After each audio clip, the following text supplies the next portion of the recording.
Gente, vamos lá, então?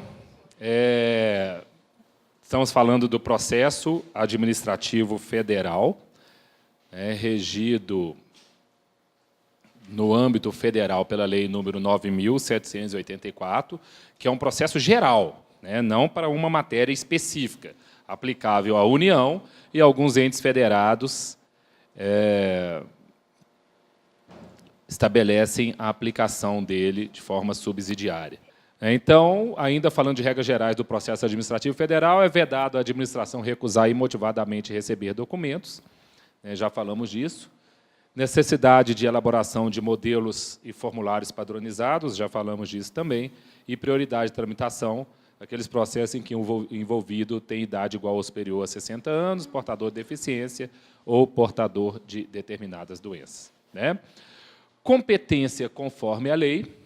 A lei do ente federado é que vai estabelecer quem detém competência para analisar e praticar cada ato administrativo que integra aquele processo. Então, a lei é que vai estabelecer as competências, a lei daquele ente federado. Sendo que é possível delegar ou avocar a competência, conforme dispuser a lei. É possível avocar e delegar, lembrando que delegar é pegar uma atribuição sua e transferir para outro. E avocar é pegar a atribuição de outro e trazer para si. Obviamente, só uma autoridade de hierarquia superior, no âmbito da administração, é que vai poder fazer isso. Lembrando que, na administração pública, existe o poder hierárquico, em que os cargos e órgãos são organizados hierarquicamente, através de uma estrutura escalonada e hierarquizada. Isso possibilita o poder de avocar e delegar competências, avocar e delegar atribuições. Sendo que não podem ser delegadas as competências para edição de ato normativo, vocês já aprenderam isso em direito administrativo, também não pode ser delegada a competência para decisão de recursos administrativos e a competência para que foi definida pela lei com exclusividade.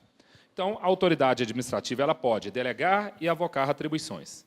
Então, ela pode delegar e avocar a prática de atos, inclusive num processo administrativo, salvo a competência para julgar o processo, para julgar os recursos, para decidir sobre os recursos, a competência para editar ato normativo, que aí não estamos falando de processo administrativo, e a competência que a lei define com exclusividade. Se a lei fala, cabe exclusivamente ao cargo tal, então é só aquele cargo.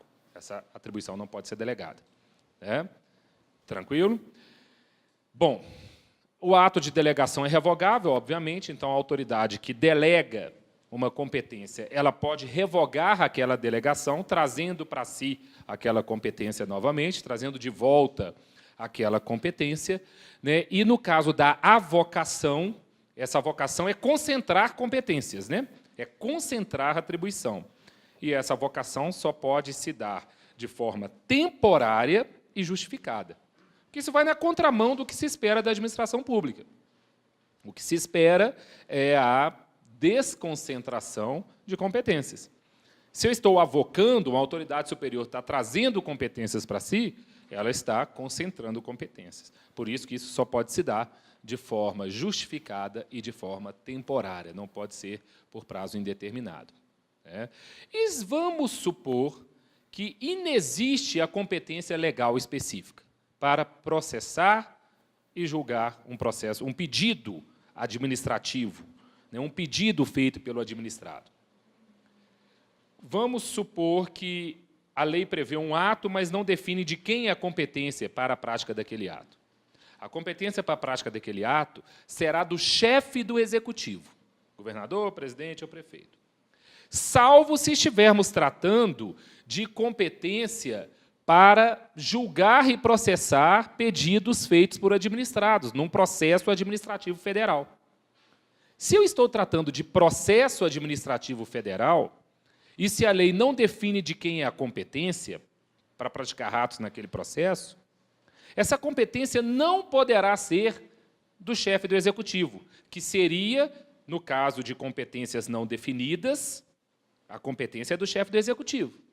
Mas, se estou tratando de processo, a prática de atos nesse processo, de julgamento desse processo, não pode ser do chefe do executivo.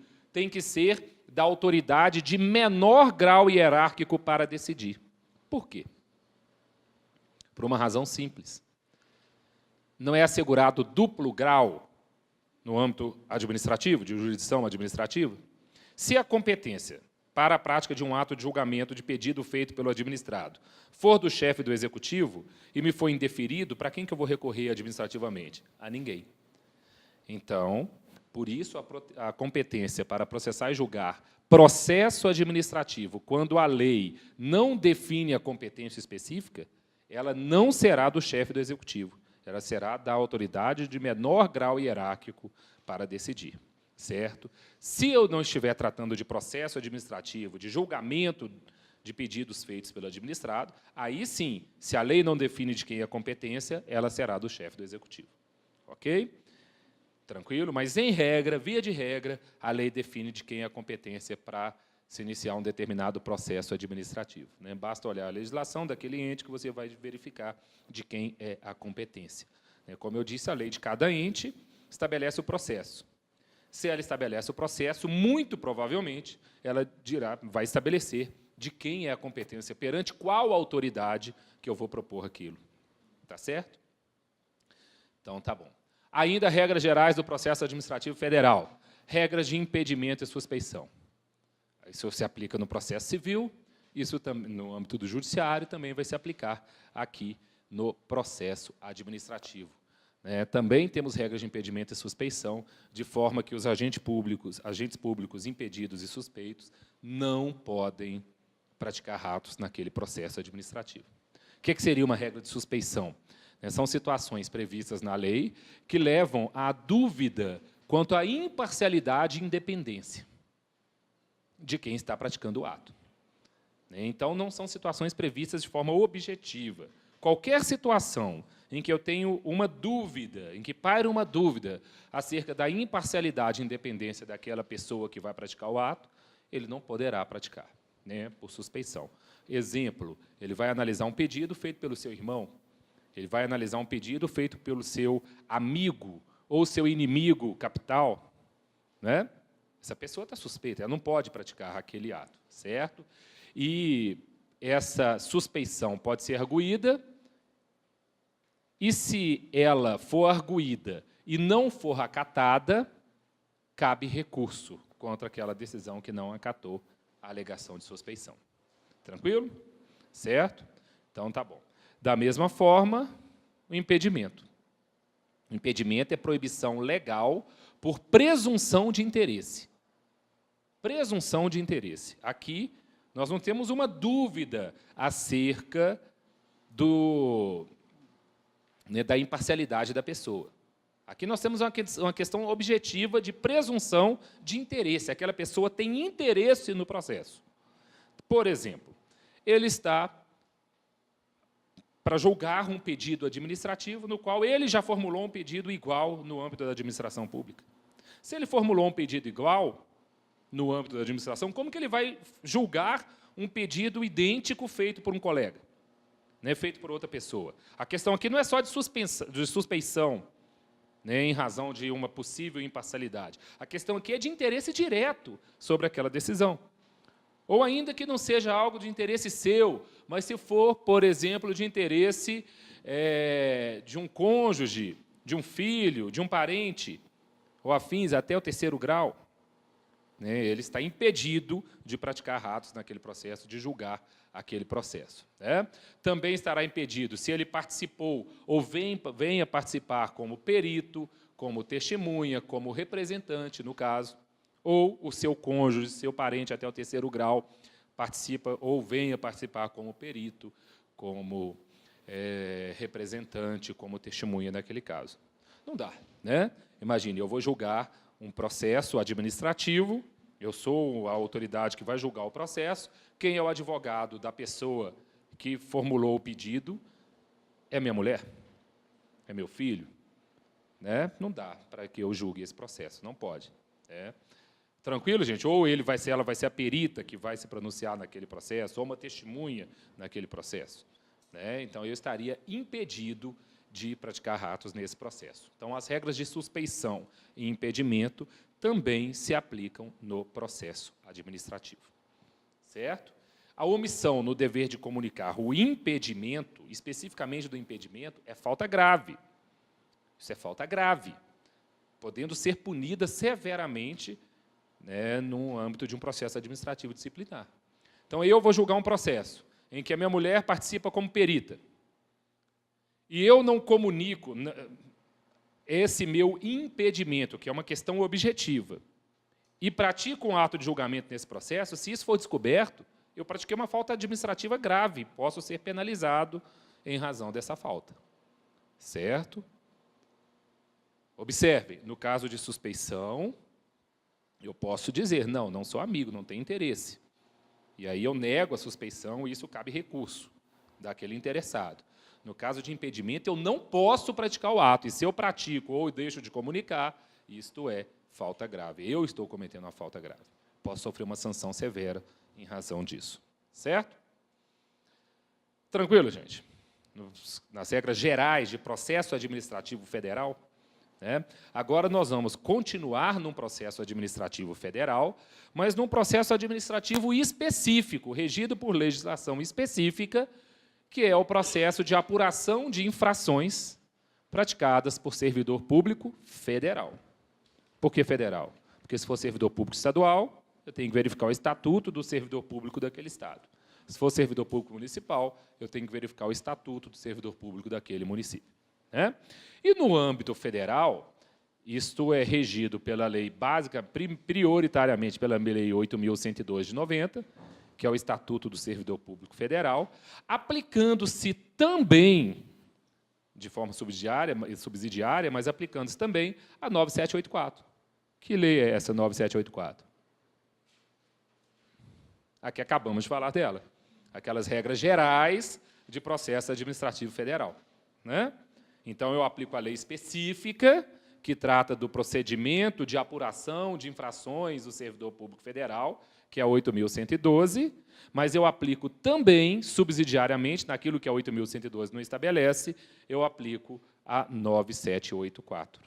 E aplico também a 8.429 de 92, que é a Lei de Improbidade Administrativa. Se aquilo configura ato de improbidade administrativa, naquele processo administrativo pode ser aplicado alguns dispositivos também da Lei de Improbidade. Não vamos entrar neste ponto especificamente aqui. Ok? Dentre outras, as principais são essas.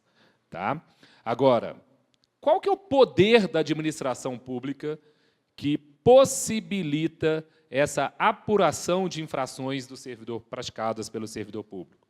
É o poder disciplinar. O que é o poder disciplinar?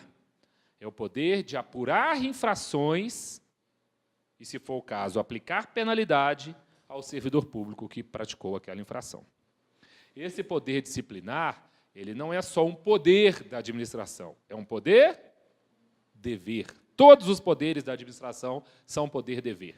Todos os poderes da administração são irrenunciáveis. Né? Gente, qual que é a diferença entre o poder disciplinar e o poder de polícia da administração? O poder disciplinar recai sobre quem? O poder disciplinar recai sobre quem? Servidor público e demais pessoas sujeitas à disciplina administrativa. Agentes públicos em geral. Não só o servidor propriamente dito. E o poder de polícia recai sobre quem? Sobre os administrados em geral, sobre nós. Né? O poder disciplinar é o poder de apurar infrações e aplicar penalidades ao agente público. O poder de polícia é o poder que o Estado tem de limitar as liberdades e garantias individuais de cada um de nós, que não se confunde com policiamento. Né? O poder de polícia tem nada a ver com polícia civil, com polícia militar. Quando o fiscal sanitário vai na empresa, está exercendo poder de polícia. Quando o fiscal tributário ou trabalhista vai na empresa, está exercendo poder de polícia.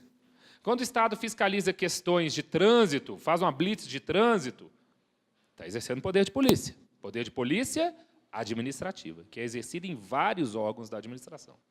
Né? Mas o que estamos tratando aqui é do poder disciplinar, de apurar infrações e aplicar a penalidade aos agentes públicos, aos servidores públicos e demais pessoas sujeitas à disciplina administrativa. Né? Obviamente, tem que se observar o contraditório e a ampla defesa. Obviamente, são princípios sagrados. O devido processo legal, o contraditório e a ampla defesa devem ser observados. Né? Então, vamos lá, observância obrigatória dos princípios do devido processo legal, já explicamos, ampla defesa e contraditório, já explicamos, informalismo moderado. Esse processo tem que ser informal, mas é um informalismo moderado, não pode ser praticado da forma que bem entender. Né? Princípio da verdade real ou verdade material. O que isso quer dizer? A administração tem que buscar a verdade real, não se ater a simplesmente aquilo que está nos autos, já que não se admite a verdade sabida. Em suma, num processo civil, em regra, se você não produz uma prova a seu favor e o juiz não obteve a verdade real porque você não produziu a prova, precluiu. Né? O advogado não produziu a prova que competia a ele produzir, e, com isso, o juiz não obteve a verdade, precluiu o direito de produzir aquela prova, o juiz vai julgar sem acesso àquela prova. E, se julgar contrário a você, não adianta você falar, mas eu tinha o direito, porque tinha uma prova que eu não esqueci de produzir. Já era. Né? No processo administrativo, vigora o princípio da verdade real, ou verdade material, de forma que cabe à administração que vai julgar, aquela comissão que vai julgar, ela tem que buscar a verdade real. Ainda que o interessado não produza uma prova, se a comissão perceber que é possível realizar uma diligência, para que nessa diligência se busque a verdade, ainda que isto seja um benefício para o investigado, a administração não só pode, como ela deve fazer. A gente tem que partir do pressuposto de que esse processo administrativo ele não visa penalizar o servidor, ele visa aplicar a lei. E se o servidor não cometeu infração, ele não tem que ser penalizado. Por essa razão, tem que se buscar a verdade real. Eu já vi procurador do Estado, aí já saindo, nada a ver aqui com apuração de infração de servidor, mas eu já vi procurador do Estado fazer sustentação falando, olha, o Estado não está aqui para penalizar o contribuinte. O Estado está para aplicar a lei. Se o contribuinte não pagou o tributo, ele tem que pagar. Por outro lado, se o Estado percebe que o contribuinte pagou, o próprio Estado tem que deixar de cobrar aquele tributo. Né? Mas, enfim, voltando aqui, se espera que se busque a verdade real naquele processo. Não se pode instaurar uma lide de forma que a comissão tem interesse de aplicar a penalidade e o investigado vai se defender. Não é isso. A comissão tem que ter o interesse de buscar a verdade real. E, se for o caso, aplicar a penalidade. Certo? Ela não pode entrar com aquele objetivo, com aquela fúria de querer penalizar a qualquer custo. Não há uma lide instaurada ali em que um está contra o outro. Teoricamente, né? Na prática, não é sempre isso que acontece. Ok? Infelizmente.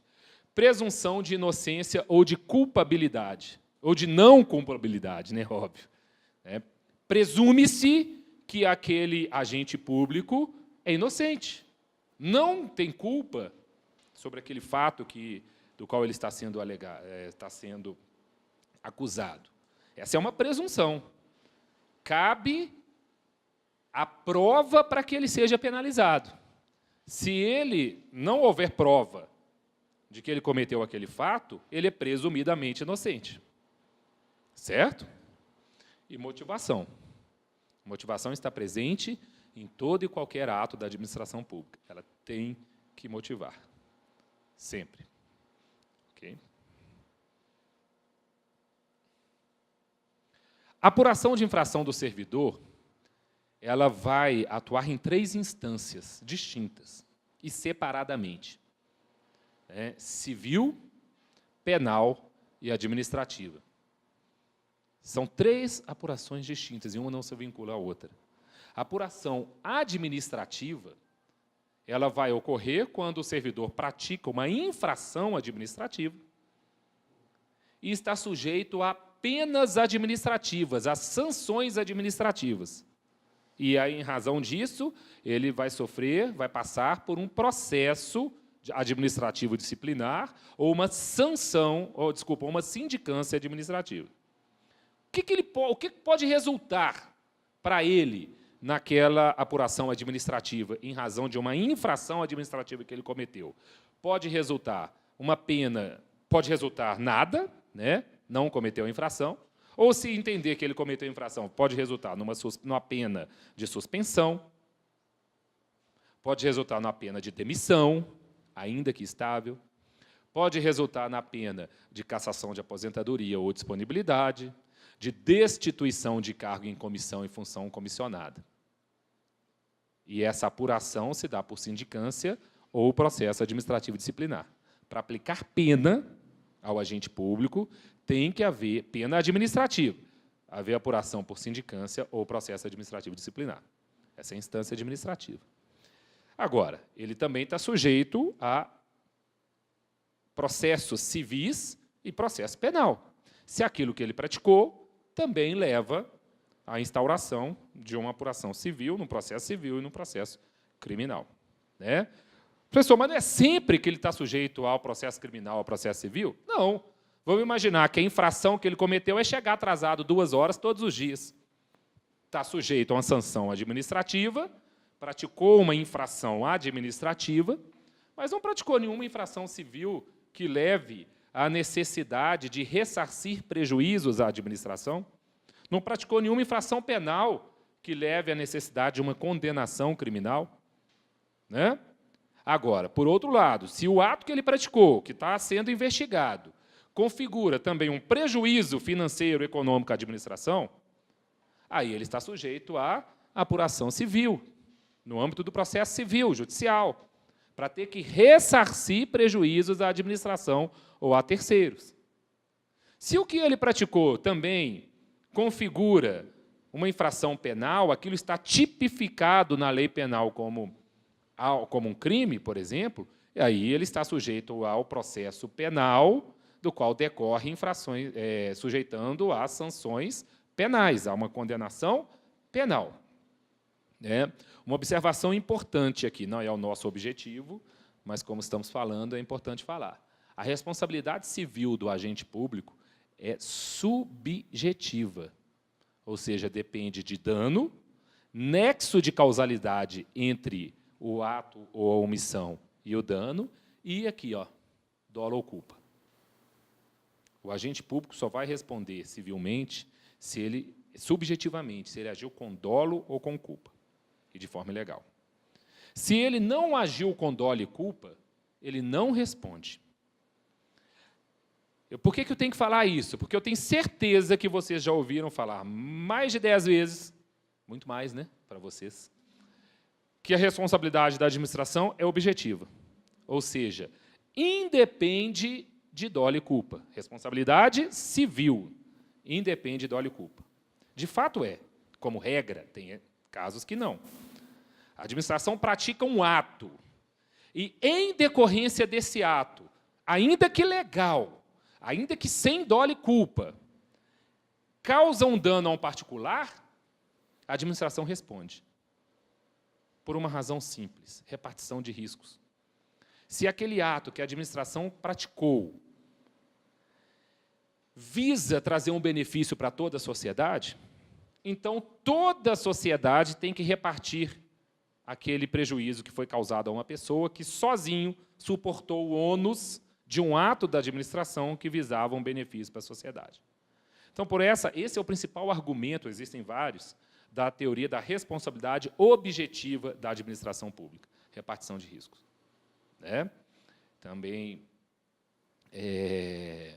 então, a administração, nas suas ações, vai responder objetivamente, ainda que tenha praticado o ato legal, nos termos da lei, sem dolo e culpa, mas se aquele ato causa um dano, tem que haver nexo de causalidade.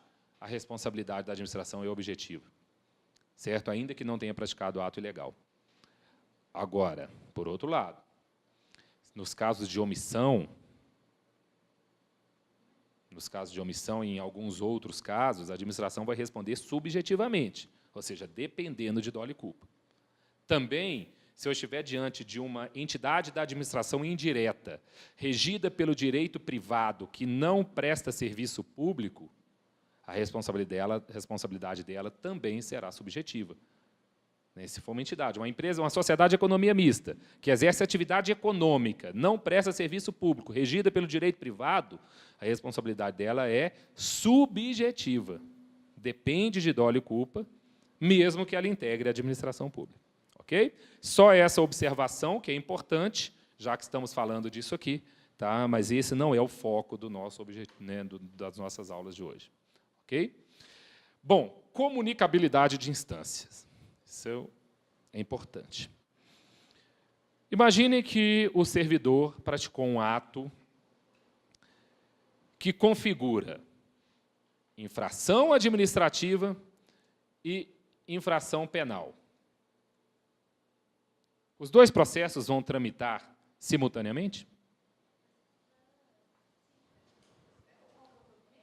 Ele praticou um ato que configura infração administrativa, sujeita a sanções administrativas, como a demissão.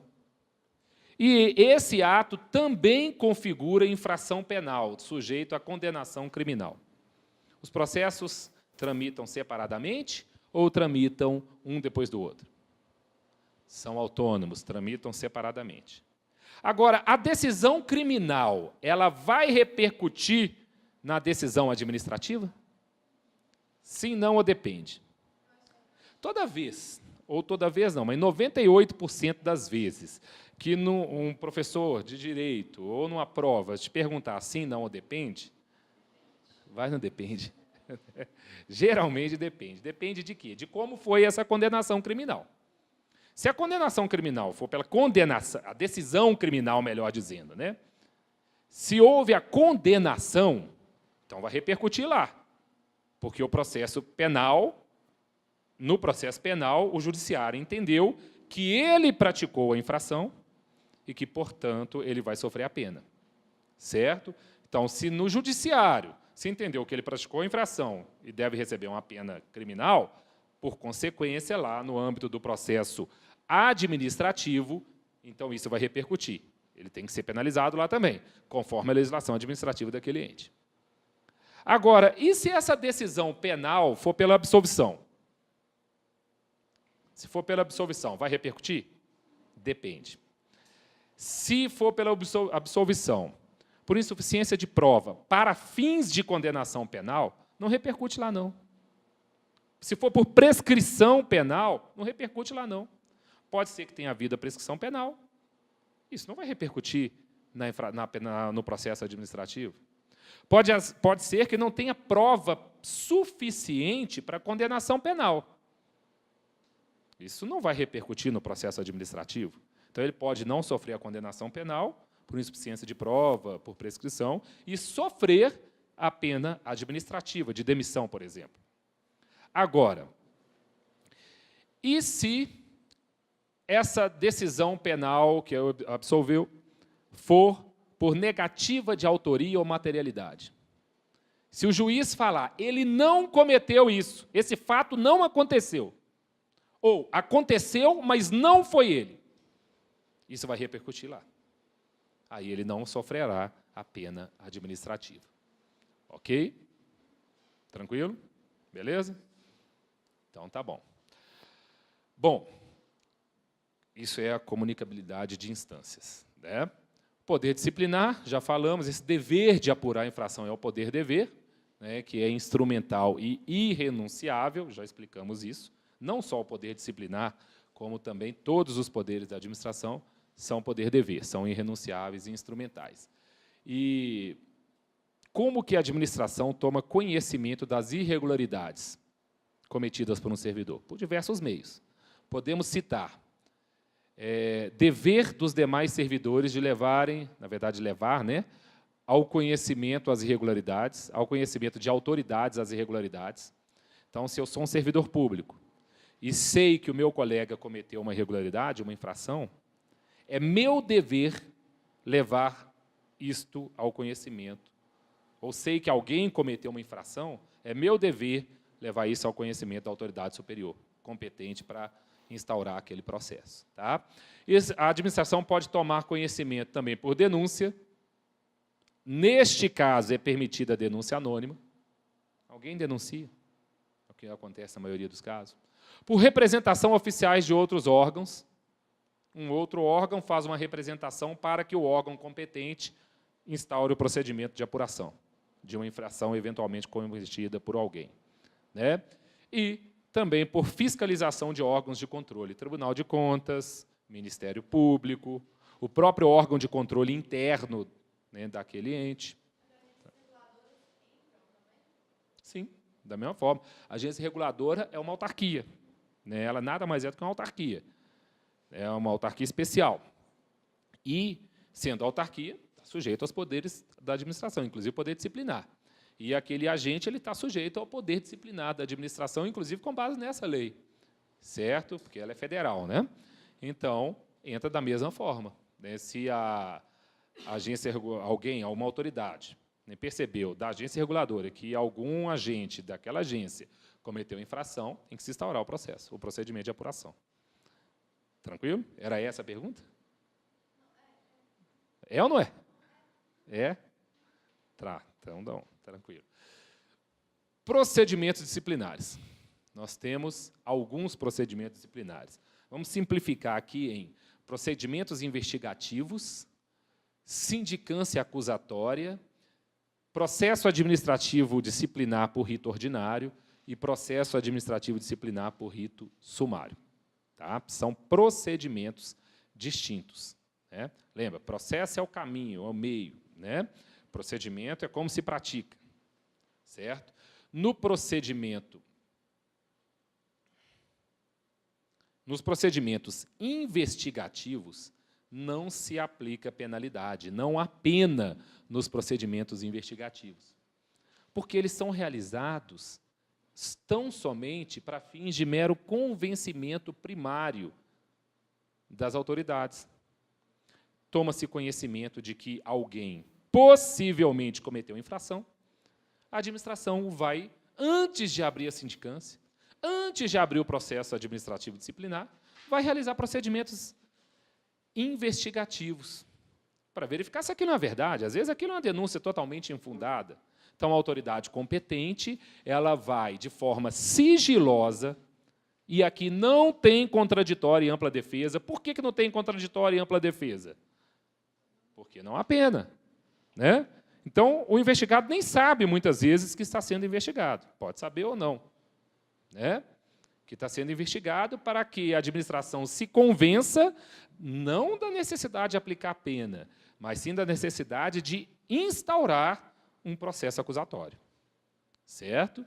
Então, esses procedimentos investigativos são prévios, né, e consistem em coleta de informações. Ele pode compreender uma investigação preliminar, óbvio, sempre vai compreender a investigação preliminar, uma sindicância investigativa, que é um procedimento um pouco mais específico, mais procedimentalizado que a investigação preliminar, não vamos entrar nessas minúcias aqui, e a investigação patrimonial, a sindicância patrimonial.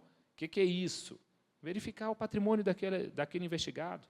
Ele está sendo acusado de se enriquecer ilicitamente por vender decisões em processos administrativos. Certo? A administração vai fazer uma pesquisa no seu patrimônio para ver se o seu patrimônio teve uma evolução incompatível com os vencimentos dele, com a remuneração dele. Vamos supor que o camarada tem lá uma remuneração de R$15 mil por mês. Quando ele entrou na administração, o seu patrimônio era de R$800 mil. De repente, o patrimônio dele salta para R$5 milhões. Em 5 anos. Como que ele conseguiu isso? Tem alguma coisa aí. Pode ter recebido uma herança, pode ter recebido uma doação, pode ter ganhado na cena, pode. Tem problema nisso? Não tem problema, não. Mas a administração vai apurar isso. Né? Ok? Tranquilo? Então, tá bom. Procedimento disciplinar de sindicância acusatória ou punitiva. Aqui, sim, se está instaurando um procedimento que tem, por fim, apurar e, se for o caso, aplicar a punição. É muito comum vocês enxergarem autores falando o objetivo do processo de sindicância acusatória é aplicar a pena. O objetivo do processo disciplinar é aplicar a pena. Está errado, não pode ser esse o objetivo. O objetivo é apurar. Aplicar a pena é consequência. Como eu disse, o objetivo da administração não é instaurar uma lide com a intenção de, a qualquer custo, aplicar uma pena àquele servidor. O objetivo é apurar a infração. Né? Então, neste procedimento de sindicância acusatória, se apura a responsabilidade. Como que eu decido se vai ser instaurada uma sindicância acusatória ou um processo administrativo disciplinar?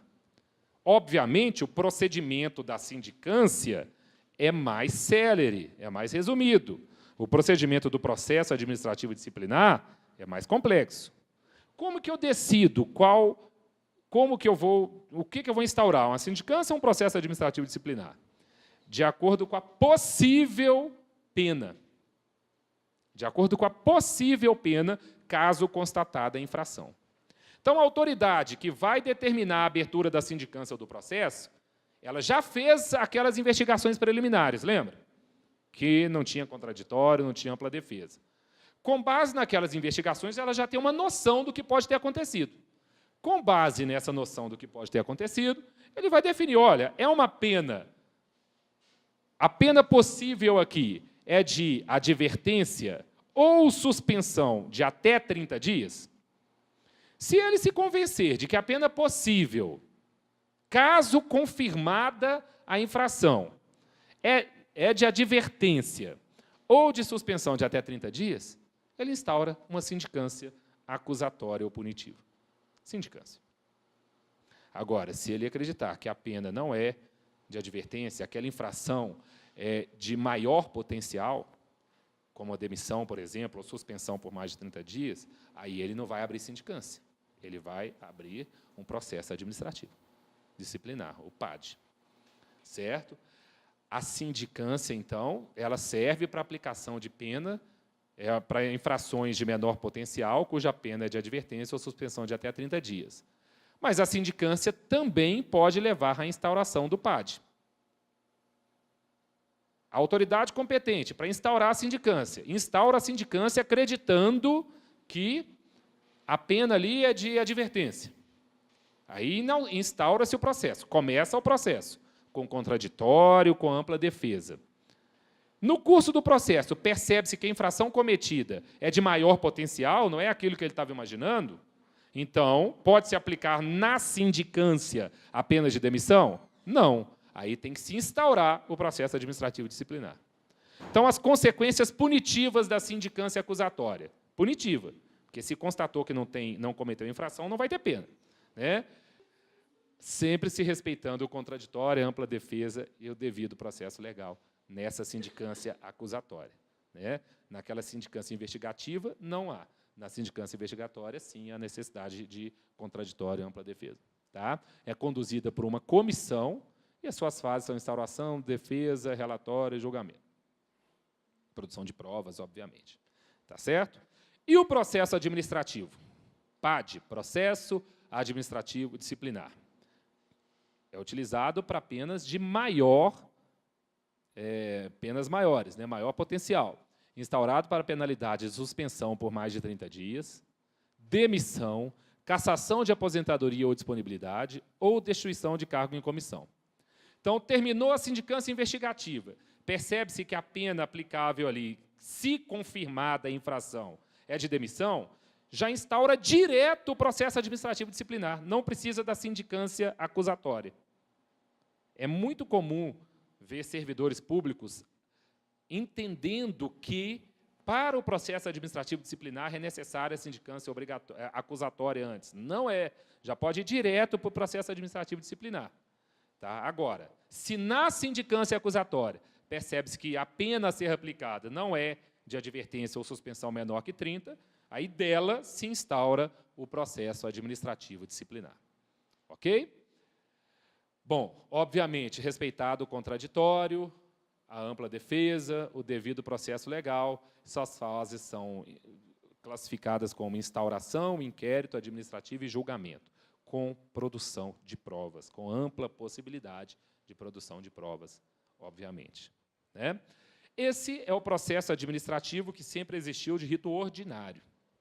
Mas existe também o processo administrativo, e aí não é sindicância, é processo administrativo, né, de rito sumário, um rito mais acelerado, mais breve, né, que é utilizado especificamente, e aí a lei vai estabelecer o procedimento, depois vocês vão na Lei 8.112, que vai estabelecer o procedimento, né, aplicado especificamente para aqueles casos de acumulação ilegal de cargos, empregos ou função, abandono de cargo ou inassiduidade habitual. Resposta rápida. A apuração é rápida. Né? A apuração é muito célere. A questão aqui é objetiva. O camarada abandonou o cargo. Não está indo, tem 30 dias que ele não vai na administração, não está de férias nem nada. Abre-se o processo administrativo de rito sumário, certo? A pena que é de demissão, por exemplo, então não pode ser sindicância, é processo administrativo, porque a pena é grave. Mas o rito é sumário porque a questão é objetiva. Por que ele não está vindo? Notifica ele, justifique porque não está vindo. Pode ser que ele tenha sido sequestrado. Né? Aí tem justificativa. Agora, se não tiver, aplica-se a pena, ainda que seja uma das mais graves, como a demissão. Né? Isso também se dá quando há inassiduidade habitual, ele falta todo dia, falta 3 dias, aparece um, falta 3, aparece um. Isso também é objetivo, tem que ficar pesquisando muito. Explica por que você não está vindo. Não tem justificativa, pena de demissão. Por exemplo. Ou então, no caso de acumulação ilegal de cargos, empregos e funções. Vocês já devem ter estudado que o servidor público não pode acumular mais de um cargo, emprego ou função.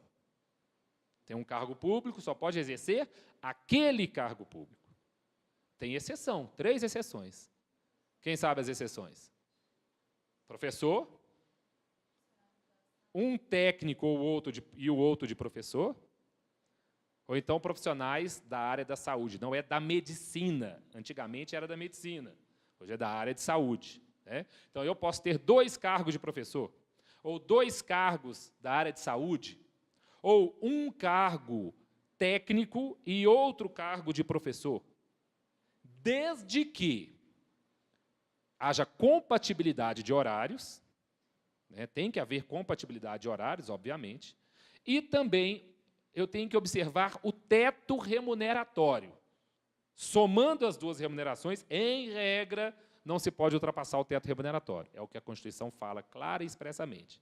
Mas aí o Judiciário dá algumas interpretações, dizendo que, em alguns casos, pode ultrapassar o teto remuneratório, como o caso de um certo ministro do Supremo, que já tem o teto, já recebe o teto, porque o teto é a remuneração dele, e ele dá aula na universidade pública. E aí o argumento foi, se ele já recebe o teto, e ele dá aula na universidade pública, e o conhecimento dele é indispensável para aquela universidade, que haja visto o notório saber jurídico dele, ele não pode trabalhar de graça. Então, ele pode ultrapassar o teto. Né? Já vi essa decisão também para médico, um determinado município, que só tem um médico, e tem 2 cargos, o médico não vai trabalhar se ele estiver limitado ao teto, né? Dependendo da situação. Já vi essa decisão ultrapassando o teto para médico também. Enfim, essas são as situações que permitem a acumulação de cargo, emprego ou função pública. Tranquilo, gente? Então, neste caso, não será processo administrativo no rito ordinário, será processo administrativo no rito sumário. Óbvio, assegurado o contraditório, a ampla defesa e o devido processo legal. Tranquilo? Beleza? Terminamos o processo disciplinar. Vamos para processo licitatório. A licitação também é um processo administrativo. Eu vou ter que correr um pouquinho para dar tempo. Né? Mas a licitação é um processo administrativo, né? Composto por várias fases, né? Composto por atos sequenciais, né? E isso gera, né, muitas discussões no âmbito da administração pública. Certo? Em suma, o procedimento licitatório ocorre da seguinte forma, considerando a modalidade concorrência, que é a modalidade padrão. Na tomada de preço, isso vai ser diferente um pouco. No convite, isso será um pouco diferente. No pregão também será um pouco diferente. E, olha, o pregão hoje é a modalidade mais usada, mas não é o procedimento padrão. O procedimento padrão que nós vamos levar em consideração aqui é o da concorrência, é o procedimento completo. Em suma, muito objetivamente, muito rapidamente, primeiro, a administração pública vai fazer a avaliação do que ela pretende contratar, quais as características daquilo que ela pretende contratar, quais são os requisitos daquilo que ela pretende contratar e da pessoa com a qual ela pretende contratar. Vai fazer um estudo prévio, estudo de custo, verificação de disponibilidade orçamentária, vai fazer tudo isso na chamada fase interna do processo licitatório. Então, faz pesquisa de preço, pesquisa de qualidade, pesquisa do que há disponível no mercado, da necessidade dela. E aí, entendendo que tem que licitar, que precisa daquilo, faça uma minuta de um edital, manda para a procuradoria responsável, vai analisar o edital, enfim, publica-se o edital. Um instrumento convocatório. Instrumento convocatório é edital ou carta convite. Já que estamos falando da concorrência, será um edital. Esse instrumento convocatório, esse edital, então, inicia a fase externa da licitação, onde a sociedade comparece, onde os interessados comparecem. Ela escolhe 3 e convida. E outros interessados cadastrados podem participar também. Isso. Então, na concorrência, publica-se o edital. Esse edital vai marcar um dia, local e horário em que os interessados vão comparecer para apresentar documentos. Que documentos? Proposta e documentos de habilitação. Habilitação da pessoa. Certo? Então, vai entregar 2 envelopes, 2 invólucros lacrados. Um contendo os documentos de habilitação e outro contendo os documentos de proposta. Na habilitação, habilitação jurídica, contrato social, qualificação técnica, prova de que aquela empresa tem habilidade técnica para aquilo, conforme o edital exigir, como atestado de capacidade técnica e por aí vai. Habilitação econômica, qualificação econômico-financeira, prova de que ela tem condição econômica de exercer, de cumprir com aquela contratação futura. Mas, nesse caso, o edital vai dizer qual é a qualificação econômica que será exigida dela. Certo? Prova de regularidade fiscal, com fisco federal, estadual e municipal, com apresentação de certidões negativas de débito tributário, federal, estadual, municipal, ou positiva, com efeitos de negativa. E prova de que não explora o trabalho do menor em condições noturnas, perigosas, insalubres, e não explora o trabalho do menor de 16, entre 14 e 16, salvo na condição de menor aprendiz. Isso vai ser por uma declaração que ele vai fazer sobre as penas da lei. Isso é documento de habilitação da pessoa do licitante. Outro envelope que ele apresenta é o envelope de proposta, com o que ele está propondo e o valor econômico da proposta. A comissão de licitação recebe os envelopes de cada um dos licitantes, e se um licitante esqueceu de colocar alguma coisa no envelope, já era, não pode apresentar mais. Acabou, precluiu o direito de apresentar documentos. A comissão guarda os envelopes de proposta de todos e passa a abertura do envelope de habilitação. Aqueles que foram habilitados seguem no certame. Aqueles que foram inabilitados vão embora, levando consigo o envelope de proposta. Tem várias questões aí nesse meio que eu vou ser objetivo. Tá? Então, os inabilitados vão embora. Observem que o termo aqui é habilitação e inabilitação da pessoa, para ela seguir ou não no certame. Não é desclassificação. Aqueles que seguem no certame terão a sua proposta julgada. Então, as propostas serão julgadas num segundo momento, abre-se o envelope de proposta de todos, e essas propostas serão julgadas. Quando se julgam as propostas, algumas serão classificadas e outras serão desclassificadas. Então, o que se classifica e se desclassifica é a proposta do licitante. Por que ele vai ser desclassificado? Por exemplo, apresentou uma proposta com preço superior ao teto estabelecido. Ou apresentou uma proposta vil, um preço inexequível, está tão baixo que ele não vai conseguir cumprir. A administração afasta essa proposta. Ou apresentou uma proposta em desacordo com o edital. A proposta fala como, o edital diz como deveria ser apresentada a proposta, a forma, e ele não segue aquela forma. Né? Não apresenta as planilhas corretas, conforme o edital estabelece e tal. Foi desclassificado.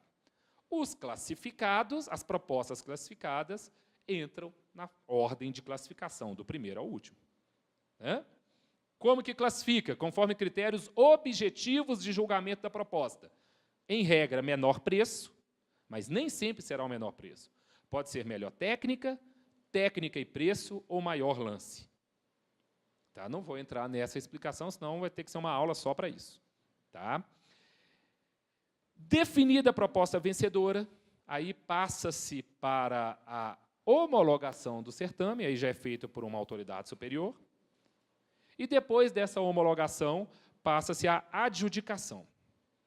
O licitante que teve a proposta vencedora, adjudicado, ele tem direito de contratar com a administração pública, pode exigir a contratação. Ele não pode exigir a contratação. Ele tem o direito de que, se a administração vier a contratar com alguém, que seja com ele. A administração não pode contratar com mais ninguém durante a validade daquele certame. Tem que ser com ele. Mas ela pode não contratar. Ela pode simplesmente falar, olha, você venceu, foi adjudicado, mas eu não preciso mais disso.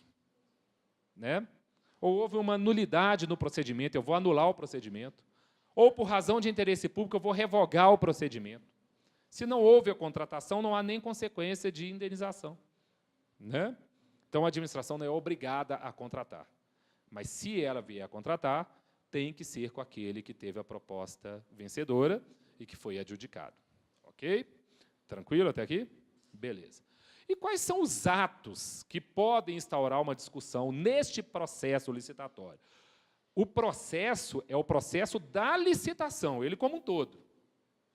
Tá? Agora, vamos imaginar que aquele edital daquela licitação traz uma ilegalidade. Por exemplo, ele estabelece um procedimento em desacordo com a lei. Ou ele estabelece um requisito a ser cumprido pelo licitante que seria desnecessário. Um requisito impertinente para o específico objeto do contrato. Vamos imaginar, a licitação é para fornecer caneta para o município e um dos requisitos exigidos é que a empresa tenha um capital social mínimo de 2 milhões de reais. Isso pode ser necessário para alguns objetos, mas para fornecer caneta não é necessário. É um requisito impertinente, irrelevante. Ou, como eu participei uma vez, a licitação era para relógio de ponto. E um determinado município exigia que o relógio de ponto imprimisse a etiqueta pelo lado esquerdo. Não podia imprimir pela frente. Requisito totalmente impertinente e irrelevante. Em situações, é óbvio que está querendo direcionar, né, para alguém ganhar. Né? Em situações como essas, o que é que o interessado pode fazer? E o que é que qualquer cidadão pode fazer? Impugnar o edital. Não é recorrer, porque eu recorro de decisão. Nesse caso, eu vou impugnar o edital, porque ele tem uma ilegalidade. Né? Não. Se for pregão, sim. Tá? Mas, se não for pregão, aí não tem pregoeiro, tem a comissão de licitação e tal. Ok? Então, essa impugnação ao edital, ela pode ser feita nessas situações, quando o edital traz um requisito irrelevante, pertinente ou ilegal. Tá? Uma regra ilegal. Quem pode impugnar? Qualquer cidadão poderá impugná-lo, desde que o faça com até 5 dias úteis de antecedência à data, aquela data fixada para receber os envelopes, lembra? Aquela data fixada para receber os envelopes. Qualquer cidadão pode impugnar o edital de licitação, certo? Cidadão, não é qualquer pessoa, é qualquer cidadão, certo? Então, ele tem que ter direitos políticos ativos, né, junto ao título de eleitor. Agora, qualquer licitante interessado também poderá impugnar, e o prazo é maior. O prazo é até o 2º dia útil de antecedência àquela data fixada para o recebimento dos envelopes. Tá? Então, você, como cidadão, percebe um requisito ilegal no edital de licitação. Você pode impugnar, com até 5 dias úteis de antecedência. E você é interessado em participar da licitação, é licitante, você também pode impugnar, com até o segundo dia útil de antecedência, é aquela data fixada para recebimento dos envelopes. Né? O prazo, então, do interessado é maior, né? Já que até o segundo dia útil que anteceder aquela data. Tranquilo? Beleza? Então, tá bom. Essa impugnação será julgada, né? E se, na impugnação, obviamente, é necessário apontar claramente a ilegalidade, e, se procedente, pode ser que seja necessária a publicação de novo edital, né? Observando-se os prazos necessários para receber novamente os envelopes e tal. E, se improcedente, é possível ajuizar a ação. Então, se apresenta uma impugnação, olha, tem um requisito aí irrelevante, eu quero participar, mas não atende esse requisito, e ele é irrelevante. Ou tenho aí um procedimento ilegal, em desacordo com a lei. Apresenta a impugnação. A administração, aquela comissão que vai julgar a impugnação, julga improcedente a sua impugnação, se você quiser realmente participar da licitação, corre e impetra o mandado de segurança, ou ação ordinária. Né? Você tem que impetrar o mandado de segurança ou ação ordinária e pedir liminar. Não, aí não tem prazo. Só que você tem que fazer isso antes de se instaurar a competição, porque depois que se instaurou a competição e alguém já ganhou, já celebrou o contrato, aí não adianta. Né? Então, se eu quero participar da licitação, que vai acontecer daqui 3 dias, eu impugnei, foi julgado improcedente a minha impugnação, eu tenho que conseguir uma liminar para suspender o processo, pelo menos, até amanhã. Né? Porque, senão, depois já era. Né? Eu tenho que correr. Né? Então, quem trabalha com isso tem que correr. Lá no escritório, a gente, quando faz impugnação edital, geralmente, quando o cliente realmente tem interesse, a gente já deixa o mandado de segurança pronto, ou ação ordinária, se tiver dilação probatória. Já deixa pronto. Né? Porque, se for improcedente, geralmente as impugnações administrativas, a gente corre, né, com o processo judicial. Não, costuma sumir também. Eu disse geralmente não, mas sempre a gente muda uma coisa ou outra. Sempre consegue. Tá? É possível também não impugnar, simplesmente esclarecer dúvidas. Simplesmente esclarecer dúvidas. Um exemplo, essa semana passada um cliente me liga. Gustavo, eu vou participar de uma licitação, exige-se o balanço do ano anterior e a minha empresa foi constituída nesse ano, não tem balanço ainda. Eu falei com ele, procura no edital, que geralmente o edital traz o procedimento para isso. Geralmente dispensa a apresentação do balanço.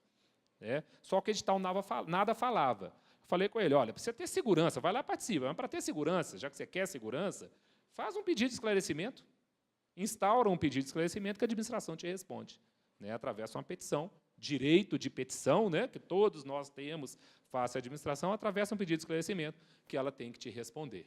Né? E todo o procedimento licitatório forma um processo. Não é a impugnação que forma o processo, é o procedimento todo. A impugnação integra esse processo. Tá? E contra aquelas decisões sobre habilitação, classificação, inabilitação, desclassificação, julgamento da proposta e penalidades. Alguém foi habilitado, alguém foi inabilitado. Não vai poder seguir no certame. Ou o meu concorrente foi habilitado e eu não concordo. Ele vai seguir no certame. Cabe recurso? Cabe. No prazo de 5 dias úteis, a contar da decisão. Né? No prazo de 5 dias úteis, nos termos do artigo 109. Certo? Esses recursos têm efeito suspensivo. Então, participei da licitação, fui inabilitado, recorro. Esse recurso tem efeito suspensivo. A licitação não segue enquanto o recurso não foi julgado. Participei, fui habilitado, mas a minha proposta foi desclassificada, posso recorrer. Ou a proposta do meu concorrente foi classificada, posso recorrer. Prazo de 5 dias úteis, efeito suspensivo. Esse recurso também cabe quando se aplica uma pena, uma penalidade. Imaginem que foi aplicada uma pena na empresa, no licitante. Pode ser no contrato, não só na licitação, mas também na execução do contrato. Aplica a pena àquela empresa. Ela pode recorrer no prazo de 5 dias úteis. Né? Na verdade, ela vai apresentar uma defesa prévia. Apresentada a defesa prévia, essa defesa prévia será julgada. Depois da defesa prévia julgada, se mantida a penalidade, aplicada a penalidade, aí ela recorre. Observem, vai haver uma instauração do processo de punição. Não houve pena ainda, então ele apresenta a defesa prévia. Aí julga-se a defesa prévia e aplica-se a pena. Aí sim cabe recurso, no prazo de 5 dias. Tranquilo? 5 dias úteis nos termos do artigo 109. Bom, então vamos lá. Contra decisões sobre habilitação, classificação, julgamento, penalidade, cabe recurso no prazo de 5 dias úteis, artigo 109. Cabe também representação no mesmo prazo, face a decisão contra a qual não caiba recurso. O artigo 109, ele elenca as situações em que cabe recurso. Se você estiver diante de uma situação em que não está elencada no artigo 109, você entra com o pedido, com a representação. Tá? E, por fim, cabe pedido de reconsideração contra decisão de ministros e secretários de Estado no caso da aplicabilidade da pena de inidoneidade, e o prazo é de 10 dias úteis. O que é isso? Aplicou a pena mais grave naquela empresa que celebrou o contrato com a administração pública. Daqui a pouco nós vamos falar o que é essa pena, mas é a pena mais grave. Essa pena só pode ser aplicada por ministro de Estado ou secretário de Estado. Então, não cabe recurso para ninguém. Não vai recorrer para o chefe do Executivo. Aí, nesse caso, caberá pedido de reconsideração. Tá? Bom, então, contra as decisões sobre habilitação, classificação, cabe recurso, já explicamos. No caso de recurso contra habilitação e classificação, tem efeito suspensivo, e na intenção de aplicar penalidade, eu já falei, primeiro cabe uma defesa prévia, se aplicada a penalidade, cabe recurso, e se essa pena for de inidoneidade, cabe pedido de reconsideração. É o que eu acabei de falar. Pois bem, se a licitação for na modalidade pregão,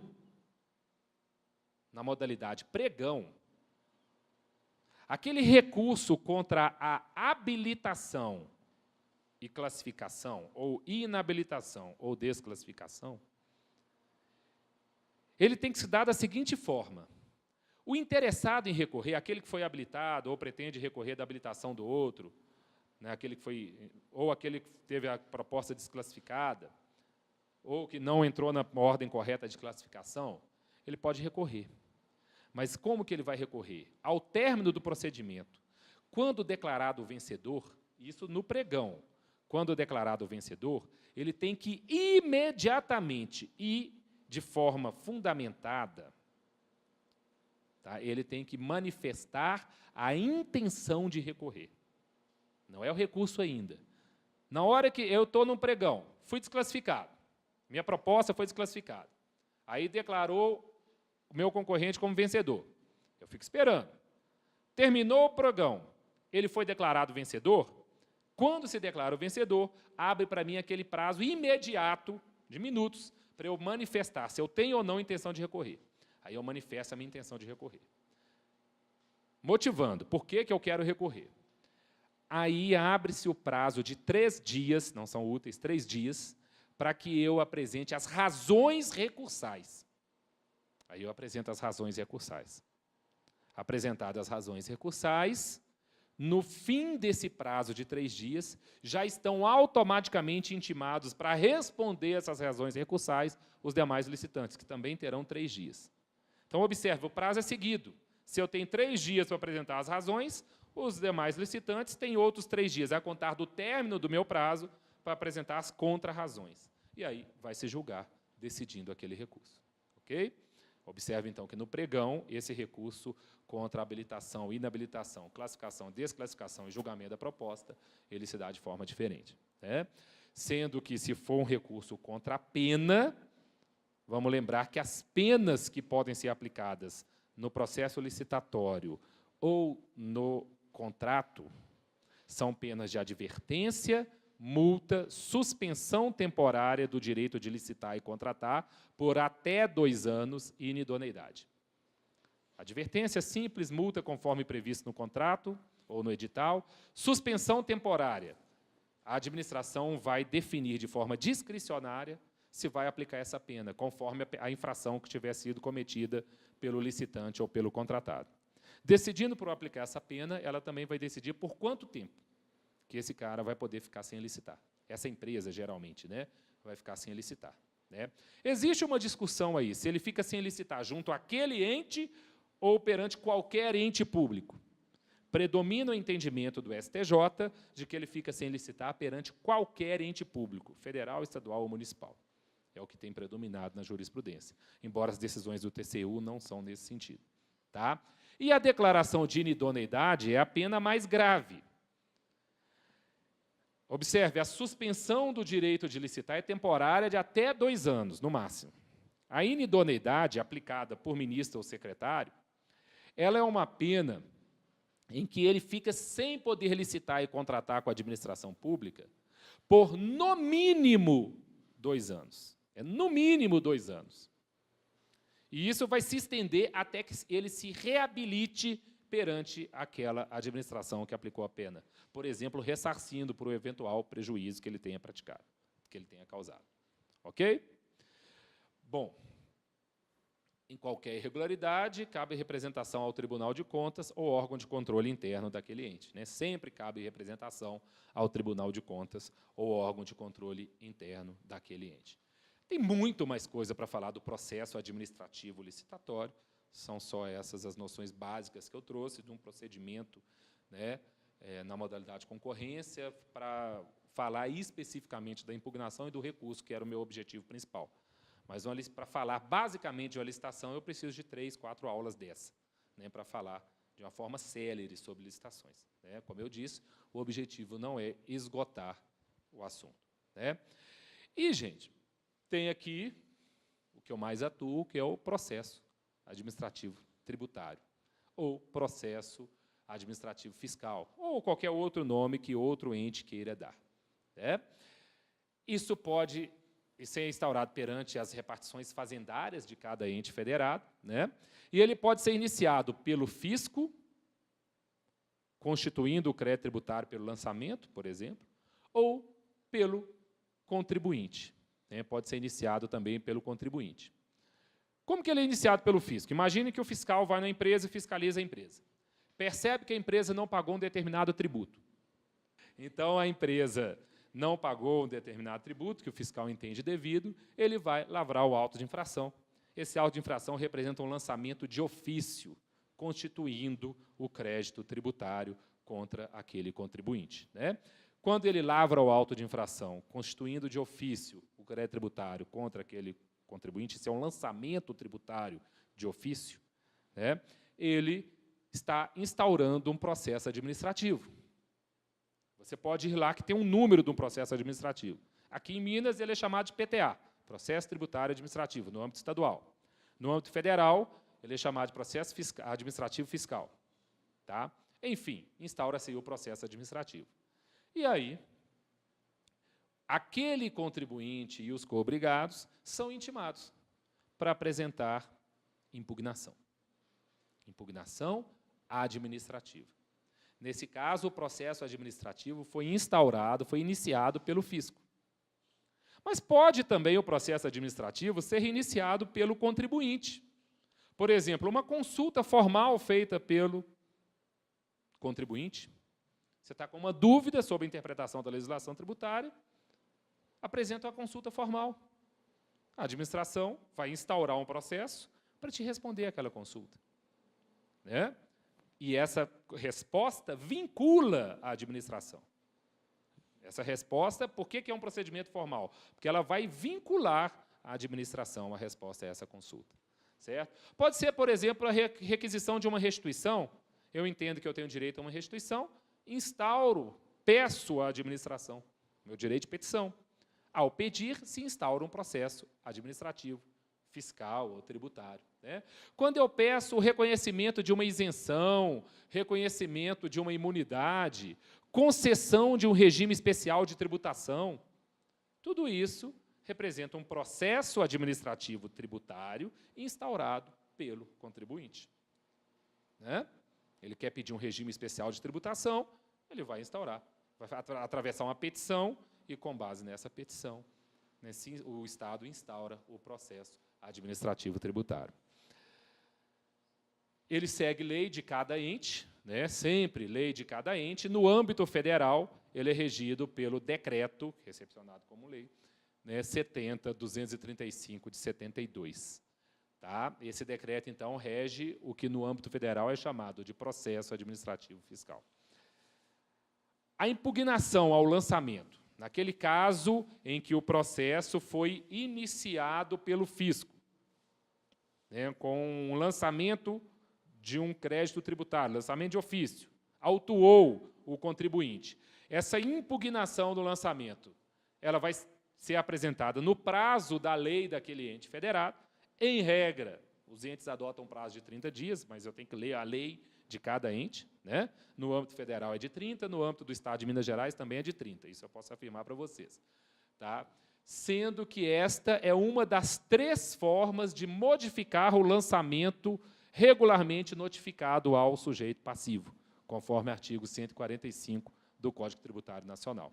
Então, quando o lançamento é notificado ao sujeito passivo, ou seja, o crédito tributário está constituído pela notificação do lançamento ao sujeito passivo, ele é definitivo, podendo ser modificado esse lançamento no âmbito administrativo, né, por impugnação administrativa, por recurso de ofício ou por um outro lançamento de ofício. O nosso objetivo aqui é tratar da impugnação administrativa, como sendo uma das hipóteses de modificação do lançamento notificado ao sujeito passivo, ao contribuinte. Sim. Não aplica CPC aqui, não. Tá? Não vai aplicar CPC, não. Mas isso depende da lei de cada ente. Se lá no município de São Joaquim das Cruzes falar que o prazo é de 30 dias ou 10 dias úteis, é uma questão daquele município. Tá certo? No âmbito federal, 30 dias corridos, município de Belo Horizonte, 30 dias corridos, Estado de Minas Gerais, 30 dias corridos, em geral, 30 dias corridos. Né? A maioria dos que eu peguei, 30 dias corridos. Tá? Essa impugnação é feita por petição escrita, como eu já falei, é desnecessária a presença de advogado, mas é recomendado, e se o contribuinte quer constituir advogado, ele tem o direito de constituir esse advogado, né? Isso não é obrigatório, mas é faculdade dele, e se ele exerce a faculdade, né, o Estado tem que acatar essa constituição de advogado, e o processo, né, com o lançamento é iniciado pelo lançamento do fisco. Então, quando o fisco lança, iniciou o processo, mesmo se o contribuinte não apresenta impugnação. O que a impugnação instaura é a lide administrativa. Certo? Então, eu tenho processo desde o momento em que o Estado lança e me notifica do lançamento. Se eu concordar pagar, ótimo. Né? Foi extinto o processo administrativo pelo pagamento, pela concordância do contribuinte. Não pago e não apresento impugnação, foi extinto aquele processo, ele existe para que, sim, aliás, ele vai ser inscrito em dívida ativa, mas eu posso ingressar com processo judicial. Já falamos disso. Agora, se eu apresento a impugnação administrativa, essa impugnação administrativa inicia a lide administrativa. Tá? Bom, tá. É norteado pelos princípios da legalidade, oficialidade, informalismo, contraditório, impessoalidade, moralidade, publicidade, eficiência, imunidade de custas. Então, não se pode cobrar custas, não se pode cobrar taxa. Aqui é que eu disse que o Estado de Minas Gerais cobra e cobra indevidamente. Né? Eficiência, motivação, celeridade, simplicidade, duplo grau de jurisdição, né? E o principal aqui, contraditório. Né? Bom, não se pode exigir o pagamento de taxas ou custas e sequer depósito. O Supremo já julgou, para que eu obtenha a suspensão da exigibilidade do crédito tributário lançado pelo fisco contra a minha empresa, basta impugnar nos termos da lei administrativa daquele ente, que rege o processo administrativo daquele ente. Não pode o Estado exigir o depósito daquele crédito que foi lançado, ou o depósito parcial daquele crédito que foi lançado, para reconhecer a suspensão da exigibilidade ou para dar seguimento ao processo. Tá? No âmbito federal, se exigia um depósito de um percentual para dar seguimento à impugnação do contribuinte em segunda instância administrativa. O Supremo falou, não, isso não pode. Isso não pode ser inconstitucional. Tá? E também não se pode exigir taxa. E isso aqui o Estado de Minas Gerais exige. Eu tive um cliente recentemente que teve uma impugnação administrativa não processada pelo Estado porque ele não pagou a taxa. E, olha, o tributo não era devido. Não era devido. Aí, na legislação do Estado de Minas, ele é notificado e ele aí pode entrar com pedido de reconsideração pagando a taxa em 5 dias. Ainda assim, ele não pagou. E aí o processo não teve seguimento, foi extinto. Né?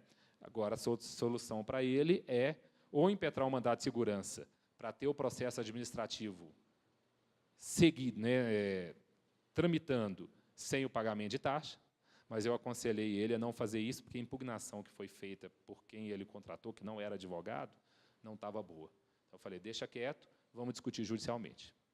Não vamos seguir com esse processo, não, porque a petição que instaurou esse processo, que iniciou esse processo, ainda que a gente impetre o mandato de segurança para ele seguir sem taxa, né, e consiga, né, essa petição não está bacana, você não está argumentando o que tinha que argumentar. Então, vamos impetrar, vamos ajuizar a ação anulatória para anular. E vai, no caso dele, é muito tranquilo, eu creio que vamos obter êxito. Tá? Mas essa cobrança de taxa não pode acontecer, mas o Estado cobra. Tá? E, já falei, a impugnação administrativa, por si só, suspende a exigibilidade do crédito. E aí, o Estado não pode te exigir aquele crédito. Né? Ele vai te dar certidão positiva com efeito negativa, não pode ajuizar a ação de execução fiscal, e por aí vai, até que aquele processo administrativo seja julgado. Já o processo judicial, por si só, não suspende a exigibilidade. Ou tem que obter liminar, ou tutela antecipada, ou depositar. Isso lá no judiciário. Né? Pois bem, no âmbito federal, o processo administrativo é regido pelo Decreto 70235 de 72, e essa impugnação será julgada pelo delegado da Receita Federal do Brasil de julgamento. É como se fosse uma primeira instância administrativa. A impugnação é apresentada em 30 dias, contados da notificação, e há documentos que devem ser juntados obrigatórios e a prova documental que eu pretendo que acompanhe a impugnação. Prova documental tem que vir com a documentação, com a impugnação, igual no processo civil. Eu posso produzir prova testemunhal, prova pericial, mas eu tenho que pedir. Tá? Bom, observem, quem julga a minha impugnação? O delegado da Receita Federal do Brasil de julgamento. Então, fui autuado, apresento a impugnação, isso vai para o delegado da Receita Federal do Brasil de julgamento e ele julga. Então, órgão monocrático, uma pessoa vai julgar isso. Se ele julga, ele pode julgar o auto de infração procedente, ou seja, a minha impugnação foi improcedente, ou ele pode julgar o auto de infração improcedente, ou seja, a minha impugnação foi procedente. Isso pode ser total ou parcial.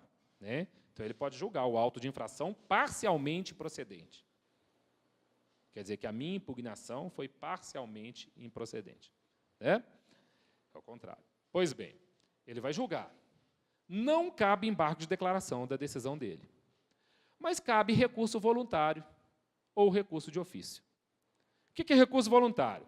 Quando eu, contribuinte, tive a minha impugnação julgada improcedente, seja total ou parcialmente, eu, contribuinte, posso apresentar o recurso voluntário. Certo? E eu apresento o recurso voluntário independente do valor. Independente do valor. Julgou improcedente a minha impugnação em R$5.000. Posso apresentar o recurso voluntário? Posso. Agora, se ele julga a minha impugnação procedente, ou seja, se ele julga o auto improcedente em mais de R$1 milhão, aí ele mesmo envia um recurso de ofício para uma segunda instância administrativa, que é o CARF, Conselho Administrativo de Recursos Fiscais. Então, recapitulando, apresentei impugnação para o delegado. O delegado julga. Auto de infração, R$5 milhões. delegado julga. Se ele julgou totalmente procedente a minha impugnação e improcedente a autuação, o Estado, ele mesmo enviará o recurso de ofício para o CARF. Certo? Agora, se ele julga a minha impugnação parcialmente procedente, anulando o crédito em 800 mil, e manteve a autuação em 4.200.000, então eu posso apresentar recurso de ofício. Aliás, recurso voluntário, para o CARF. Mas ele não enviará aqueles 800 mil de ofício, aquilo ali vai terminar, porque foi inferior a 1 milhão. O CARF, naquela parte, não vai julgar. Tranquilo? Beleza? Então, tá bom. E, obviamente, se foi totalmente improcedente o auto, se for inferior a 1 milhão, acabou, não vai para o CARF. Se for superior a 1 milhão, vai para o CARF. De ofício, ele mesmo envia. Tá? E esse recurso, obviamente, tem efeito suspensivo, já explicamos isso. Tá? O que é o CARF? O CARF é o Conselho Administrativo de Recursos Fiscais. Ele funciona como se fosse uma segunda instância administrativa no âmbito federal. É um órgão colegiado e paritário. Colegiado porque não é um só. Paritário, que é um colégio, né? É um colegiado, vários membros julgam. E paritário, porque ele é composto por representantes da Fazenda e representantes da sociedade, dos contribuintes. Tá? Quem são esses representantes da Fazenda? São auditores fiscais que são chamados para compor o CARF. Quem são os representantes da sociedade, do contribuinte? São pessoas indicadas, geralmente advogados, estudiosos do direito, que entendem de direito tributário, indicados por confederações nacionais. Confederação Nacional do Comércio, Confederação Nacional da Indústria, indica, né, pessoas para compor o CARF. Tá? E esses é que vão julgar. Né? O CARF é dividido em seções compostas por câmaras, cada uma com a competência específica, não vamos entrar nisso aqui, que são integradas por turmas ordinárias e especiais. Né? E, na decisão do CARF, dela cabe embargos de declaração, nos casos de contradição, obscuridade ou omissão em 5 dias. Então, a decisão do CARF é contraditória, é obscura, cabe embargo de declaração em 5 dias. A decisão do delegado não cabe, a decisão contra a decisão do CARF cabe embargo de declaração. Pois bem, se a decisão do CARF, a decisão daquela segunda instância, for divergente de outra decisão de Câmara ou turma, cabe recurso especial para o Conselho, a Câmara Superior de Recursos Fiscais. É como se fosse uma terceira instância administrativa, nesse processo administrativo. Tá? No prazo de 15 dias, no caso de que a decisão do CARF der à lei uma interpretação divergente daquela interpretação que já deu outra Câmara ou turma. E, para isso, é necessário o pré-questionamento. Quando eu fiz o recurso para o CARF, eu já fiz o pré-questionamento. Oi? Por isso que cabe o ED, inclusive para pré-questionar. Tá? Então, observem, é como se eu tivesse 3 instâncias no processo administrativo tributário federal, no PAF. Né? Primeiro, delegado. Segundo, o CARF. E aí, como que chega no CARF? Recurso voluntário ou recurso de ofício, se a parte que o Estado perdeu for maior do que 1 milhão. E, se a decisão do CARF for divergente daquela interpretação já dada por outra turma, cabe o recurso para a Câmara Superior de Recursos Fiscais. Tranquilo? Beleza? Dessa decisão de última instância, ou do CARF ou da Câmara Superior, se o Estado perdeu, acabou, anulou o débito, ou anulou parcialmente na parte que ele perdeu, aquilo está definitivo. Na parte que eu perdi, já falei para vocês, eu posso ingressar com ação em juízo. Ação anulatória, ação ordinária, né, conforme for o caso. Tranquilo? Beleza? Então, tá bom. No processo administrativo fiscal, não cabe mais recurso hierárquico contra a decisão do recurso especial contrário ao fisco, que antigamente cabia esse recurso hierárquico, né, para o ministro. Hoje não cabe mais esse recurso hierárquico. Alguns autores entendem que cabe sim, não está previsto na lei, mas cabe especificamente no caso de fraude ou corrupção dos julgadores. Tivemos, há algum tempo atrás, um problemão enorme lá no CARF, né? Vocês devem ter ouvido falar, né? Envolvendo aí corrupção de alguns julgadores. Corrupção é um negócio que não acontece muito no Brasil, né? De vez em quando, muito eventualmente acontece, né? Quase nunca, né? Em Minas Gerais, esse processo recebe o nome de processo tributário administrativo, né? As impugnações são julgadas, não tem CARF, é o Conselho de Contribuintes do Estado de Minas Gerais, que também é um órgão paritário colegiado, né? E essas impugnações, esses processos tributários administrativos, são regidos pelo RPTA, Regulamento do Processo e dos Procedimentos Tributários Administrativos do Estado de Minas Gerais, que é o Decreto 44.747 de 2008. Né? A impugnação é entregue na administração fazendária da circunscrição daquele contribuinte e é julgada pelo Conselho. A impugnação tem que ser apresentada no prazo de 30 dias. Então, estou aqui em Belo Horizonte, fui autuado, né, recebi o auto de infração, faço a impugnação, tenho 30 dias para protocolizá-la na administração fazendária, né, daqui de Belo Horizonte, e essa impugnação vai ser enviada ao fiscal, ao auditor fiscal que lavrou aquele auto, certo? Esse auditor fiscal, ele pode concordar com a minha impugnação, ele lavrou o auto, ele pode concordar, isso já aconteceu comigo, mostrei erros de cálculo e ele concordou com a minha impugnação, certo? Ou ele pode não concordar. Se ele concordar, ele retifica o auto. Ou até extingue o auto, se for totalmente. Se ele, na parte que ele não concordar, volta para mim, eu me manifesto sobre a manifestação dele, e aí isso sobe para o Conselho de Contribuintes do Estado de Minas Gerais, que é aquele órgão colegiado ou paritário, representantes do contribuinte, da fazenda, que irá julgar a minha impugnação. Esse Conselho de Contribuintes, ele, aqui em BH, do Estado, ele fica ali na João Pinheiro. Né? São muito bacanas os julgamentos dele. Vale a pena ir lá assistir, para quem quer advogar nessa área. Vai lá, você entra, assiste. Eles fazem julgamento nas faculdades. Né? Lá na Newton, eles já foram 3 vezes. Né? Fizeram um julgamento real lá, com advogado fazendo sustentação oral, procurador da Fazenda fazendo sustentação oral, os conselheiros julgando, proferindo seus votos. É muito bacana. Né? E vale, me perguntaram outro dia na faculdade, vale a pena, professor, fazer essa impugnação administrativa? Vale, vale muito, nem que seja para ganhar tempo. Mas, certamente, o Conselho vai se debruçar sobre o seu processo mais do que a gente percebe na prática no judiciário, com o juiz se debruçando sobre o processo. Até porque o juiz tem 10 mil processos para julgar num dia. Né? E, segundo, os membros do Conselho, os conselheiros, eles realmente entendem de tributário. E, infelizmente, os nossos juízes, eles começam naquelas intrâncias que julga briga de galinha, homicídio, né? Vai ficar 15 anos sem nem ver tributário na frente. Você gravou isso? Né? Vamos lá. E aí ele chega que ele não está tão habituado na questão, né, nas demandas tributárias. Ok? Isso a gente enxerga na prática, muitas vezes. Não em Belo Horizonte, mas está lá em Manga. Né? Você tem um processo tributário em Manga, aparece um processo tributário lá uma vez na vida, outra na morte. Né?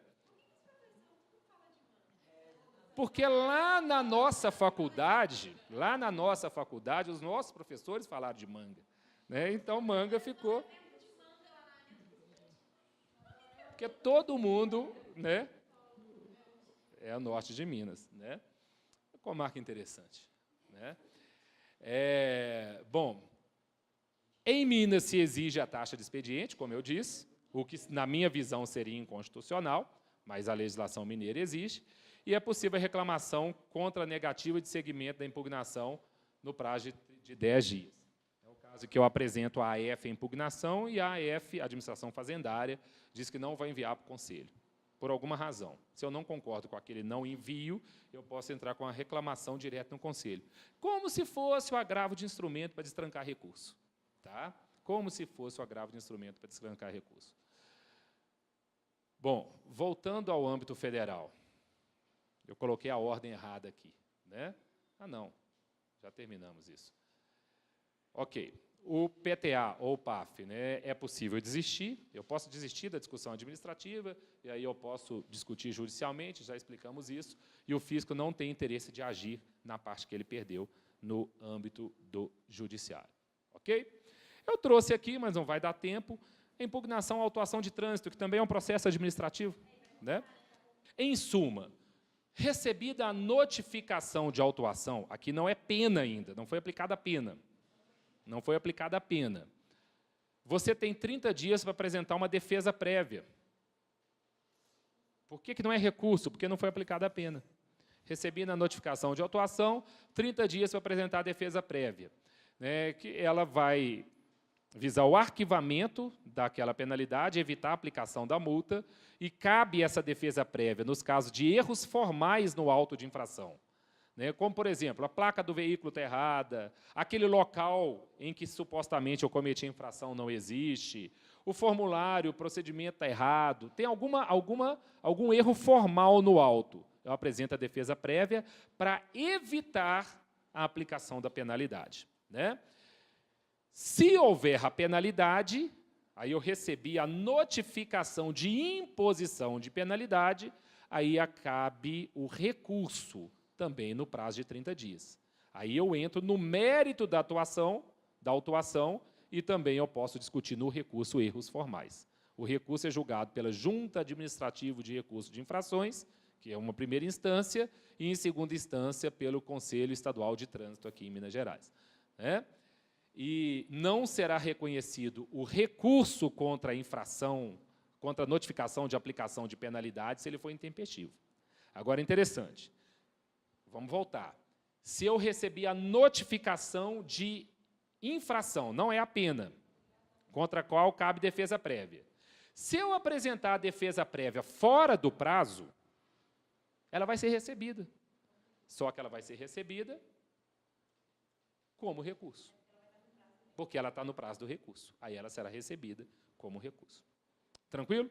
Gente, então, é isso. Eu trouxe aqui algumas outras questões, como para discutir com vocês, mas não vai ter tempo, como a inobservância habitual dos órgãos administrativos de não permitir a produção de prova na fase instrutória, isso acontece muito. Né? Eu quero a prova pericial e eles não permitem. Como as representações aos tribunais de contas, e corregedorias e Ministério Público, isso também acontece muito. Né? A gente tem que fazer essas representações em processo administrativo. Os processos de pedido de regime especial em Minas pela Superintendência de Tributação ou Delegacia, né, Fiscal. Processos perante... Não é TEM, não. Mudou aqui, é Ministério do Trabalho. Tá? Mudou a ordem. E processos perante a Junta Comercial, procedimentos em cartórios. Né? Eu ia tratar desses assuntos todos com vocês, mas, infelizmente, não vai dar tempo. Né? E essa necessidade de autenticação de cópias e reconhecimento de firmas em processo administrativo, que se exigia muito isso. Hoje isso está caindo por terra. Até no âmbito federal já não exige mais. Né? Não, o judiciário nunca exigiu, né, cópia autenticada e reconhecimento de firma na procuração, isso não se exigia no judiciário. Certo? Tranquilo, gente? Então, muito obrigado, né, e espero ter contribuído com alguma coisa. Foi rápido, foi célere, mas é uma noção geral.